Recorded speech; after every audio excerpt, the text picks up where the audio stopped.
ছাগল বা গরু কোরবানি দেওয়ার ক্ষেত্রে নর বা মাদির কোনো পার্থক্য আছে কিনা, বলদ বা গাই গরু দিয়ে কোরবানি দেওয়া যাবে কিনা। অনেকে কোরবানি করার ঝামেলা এড়ানোর জন্য অনলাইনে কোরবানি পশু বুকিং দেন। এজেন্সি কোরবানি সম্পন্ন করে গোশত প্রসেস করে বুকিংকারীর বাসায় পাঠান। এভাবে কোরবানি করা জায়েজ হবে কিনা। কেউ যদি এমন দেশে থাকে যেখানে কোরবানি করা কঠিন বা নিষিদ্ধ, তাহলে তার জন্য কি অন্য দেশে কোরবানি করা জায়েজ হবে? প্রবাসীর জন্য কোথায় কোরবানি করা উত্তম, নিজ দেশে নাকি যেখানে অবস্থান করছেন সেখানে? আজকাল কোরবানি ইবাদতের চাইতে অনেক সময় মর্যাদা প্রদর্শনের প্রতিযোগিতায় পরিণত হচ্ছে। কে বড় গরু দিল, কে দামি পশু আনলো, এগুলো নিয়ে সামাজিক মাধ্যমে চর্চা হয়। এতে রিয়া, অহংকার ও গরিবদের কষ্ট হয়। কোরবানিকে মর্যাদার প্রতিযোগিতা না বানিয়ে কিভাবে একে খাঁটি ইবাদত হিসেবে রাখা যায়, ইসলামের দৃষ্টিকোণ থেকে এই প্রবণতা বন্ধে ব্যক্তি ও সমাজের করণীয় কি? কোরবানি পশুর মলমূত্র, রক্ত ও নাড়ি ভুড়ির ময়লা যেখানে সেখানে ফেললে কোরবানির ক্ষতি হবে কিনা।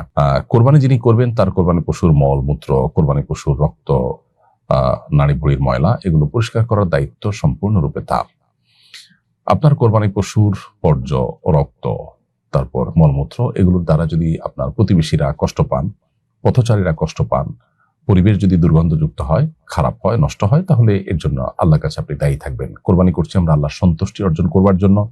আল্লাহর বান্দাদের যদি কষ্টের কারণ হয়, কারোর যদি অসুস্থ হওয়ার কারণ হয়, পরিবেশ যদি নষ্ট হয়, মানুষ যদি নাকে হাত দিয়ে চলতে হয় এবং দুর্গন্ধে যদি কষ্ট পায়, তাহলে সেক্ষেত্রে আমরা সন্দেহাতীতভাবে গুনাহগার হব। অতএব কোরবানিকে অর্থবহ করবার প্রয়োজনে এই বিষয়টার প্রতি আমাদের বিশেষভাবে সজাগ দৃষ্টি রাখতে হবে। আমাদের কোরবানি পশু কিনে আনার পর থেকে নিয়ে তার বর্জ্য, তার মলমূত্র এগুলো পরিষ্কার করে পুরো পরিবেশটাকে পরিচ্ছন্ন রাখা এবং পরিষ্কার করে যথাস্থানে ফেলা, এটা আমাদের দায়িত্ব। আমরা ড্রেনে ফেলে দিলাম, সেখানে জলাবদ্ধতা তৈরি হলো, সেখান থেকে ডেঙ্গু মশা তৈরি হলো, মানুষ অসুস্থ হলো, এগুলোর দায়ভার কিন্তু আমাদের উপর বর্তাবে। ঠিক একইভাবে জবের পরপর সেখানে যদি পর্যাপ্ত পরিমাণে পানি ঢেলে দেওয়া হয়, পাইপ ইত্যাদি দিয়ে বা বালতি দিয়ে যদি পানি দিয়ে স্পিডে সেটাকে পরিষ্কার করা হয়, তাহলে সেটা পরিষ্কার হয়ে যায়। এবং রক্ত যদি শুকিয়ে যায় এবং দুর্গন্ধ তৈরি হয়, সেখানে মাছি বসে, নানা রকমের অসুবিধা তৈরি হয়, তাহলে এর দায়ভার কিন্তু আমাদেরকে বহন করতে হবে। এই জন্য কোরবানি করার ক্ষেত্রে এই বিষয়গুলোকে খুব ভালোভাবে আমাদের খেয়াল করা দরকার।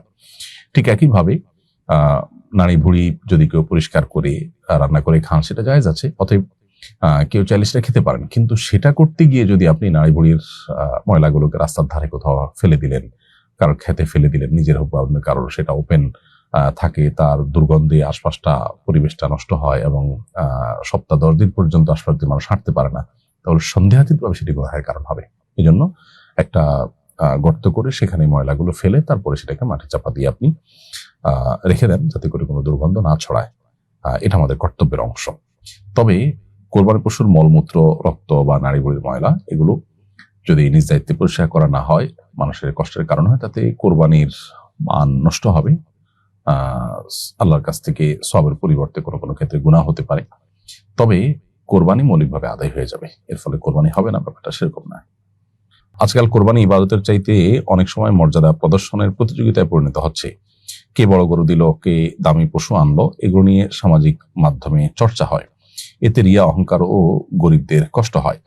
কোরবানিকে মর্যাদার প্রতিযোগিতা না বানিয়ে কিভাবে একে খাঁটি ইবাদত হিসেবে রাখা যায়, ইসলামের দৃষ্টিকোণ থেকে এই প্রবণতা বন্ধে ব্যক্তি ও সমাজের করণীয় কি? খুবই গুরুত্বপূর্ণ প্রশ্ন।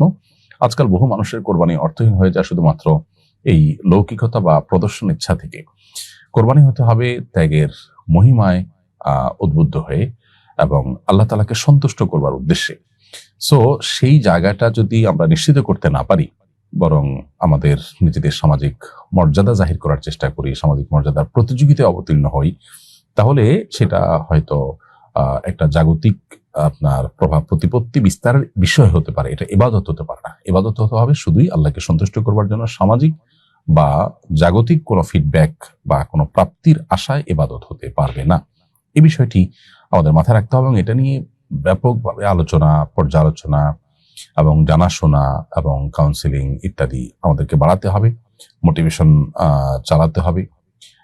তাহলে ইনশাআল্লাহ মানুষের মধ্যে হয়তো সচেতনতা সৃষ্টি হবে।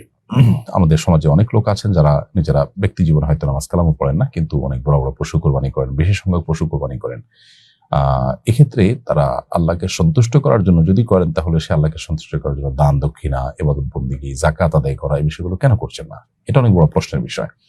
তো কোরবানির যে আসল প্রাণ, সেটা দিন দিন হারিয়ে যাচ্ছে এবং এটা নিছকই একটা গোশত খাওয়ার উৎসবে পরিণত হচ্ছে বা প্রভাব প্রতিপত্তি জাহিরের একটা বিষয় পরিণত হচ্ছে, যেটা দুর্ভাগ্যজনক মুসলিম সমাজে।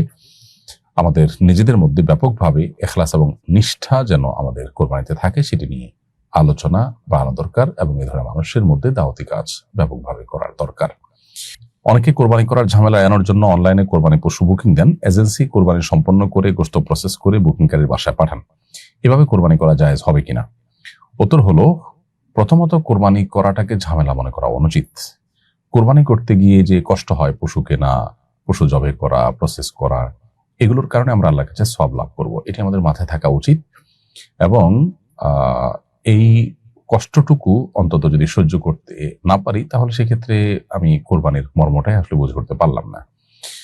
এরপরও যদি কারোর জন্য এটা কষ্টকর হয়, কোনো কারণে তার জন্য এটা অসম্ভব পর্যায়ের হয়, অথবা তার জন্য সুযোগ না থাকে, অথবা কোনো কারণে তিনি নিজে না করে অন্য কাউকে দিতে চান, তো শরিয়া দৃষ্টিকোণ থেকে সেটা জায়েজ আছে।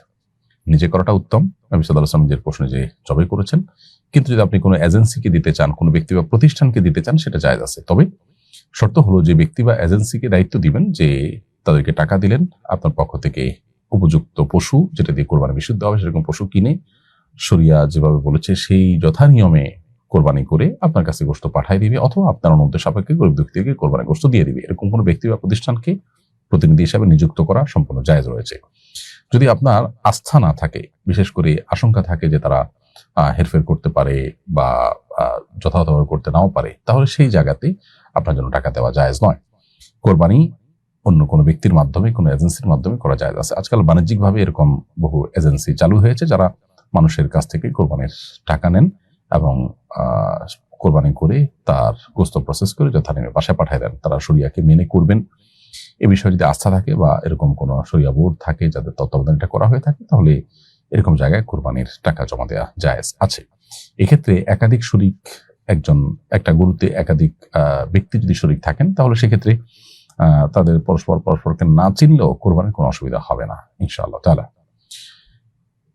ছাগল বা গরু কোরবানি দেওয়ার ক্ষেত্রে নর বা মাদির কোনো পার্থক্য আছে কিনা, বলদ বা গাই গরু দিয়ে কোরবানি দেওয়া যাবে কিনা? কোরবানি দেওয়ার ক্ষেত্রে গরু, ছাগল, দুম্বা, ভেড়া কিংবা ওঁট যেটাই হোক না কেন, এগুলোর নর মাদি, ছাগলের ক্ষেত্রে খাসি হোক আর সাধারণ ছাগল হোক, আপনার মাদি হোক কিংবা নর হোক, গরুর ক্ষেত্রে বলদ হোক কিংবা গাই গরু হোক, এর সবগুলো দিয়ে কোরবানি বিশুদ্ধ হয়ে যাবে। দেখার বিষয় হলো যে নির্দিষ্ট বয়সে পৌঁছেছে কিনা এবং যে সমস্ত ত্রুটির কারণে কোরবানি বিশুদ্ধ হয় না সেরকম ত্রুটি থেকে মুক্ত কিনা।